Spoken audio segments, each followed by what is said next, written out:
আসসালামু আলাইকুম প্রিয় দর্শক, এরকম একটা নিউজ যে উপদেষ্টা পরিষদ আছে, তথ্য উপদেষ্টা মাহফুজ আলম সাহেব, উনি বলছে যে উপদেষ্টাদের কার্যক্রম নভেম্বরের মধ্যেই শেষ। তার মানে ফেব্রুয়ারিতে তো ইলেকশনের পরেই তো জনগণ যাকে ভোট দেয় ওই সরকারে আসবে। এই ব্যাপার নিয়ে নিউজ আর কি।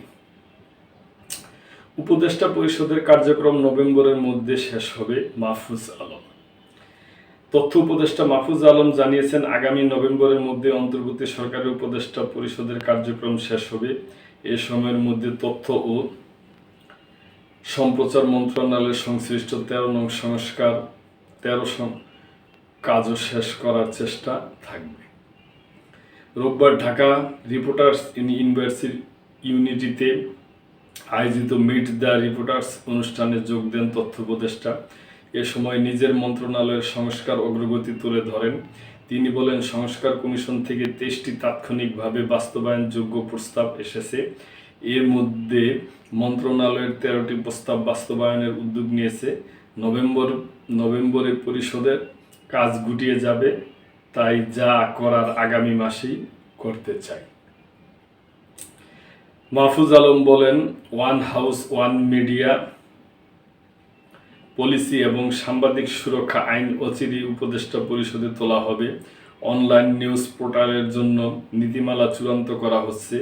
যেসব পত্রিকা বাস্তবে প্রকাশিত হয় না সেগুলোর বিরুদ্ধে ব্যবস্থা নেওয়া হবে।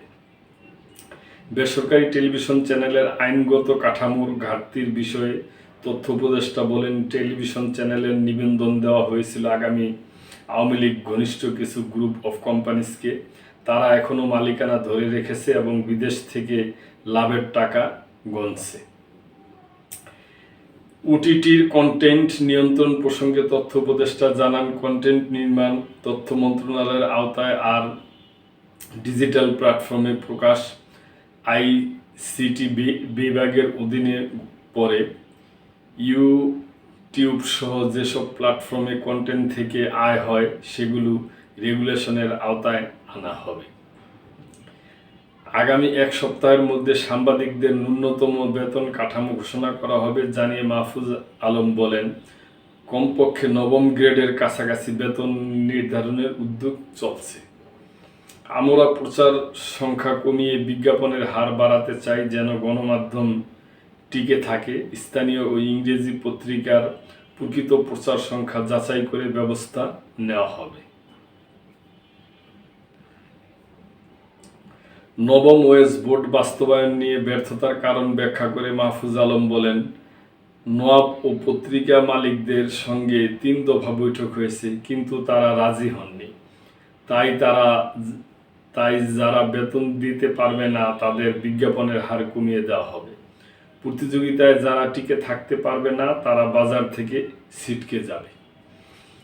অনুষ্ঠানে প্রেস সচিব শফিকুল আলম বলেন, সাংবাদিকদের উপযুক্ত বেতন নিশ্চিত করতে উপদেষ্টা উদ্যোগ নিয়েছে, কিন্তু ইউনিয়ন নেতারা অনেক সময় স্বার্থ বিক্রি করে দেন। এ কারণে আমরা পিছিয়ে পড়ি। অনুষ্ঠানে প্রধান উপদেষ্টার জ্যেষ্ঠ সহকারী প্রেস সচিব ফয়েজ আহমদ, ডিআরইউই সভাপতি আবু সালে আকন, সাধারণ সম্পাদক মাইনুল হাসান সোহেল প্রমুখ উপস্থিত ছিলেন।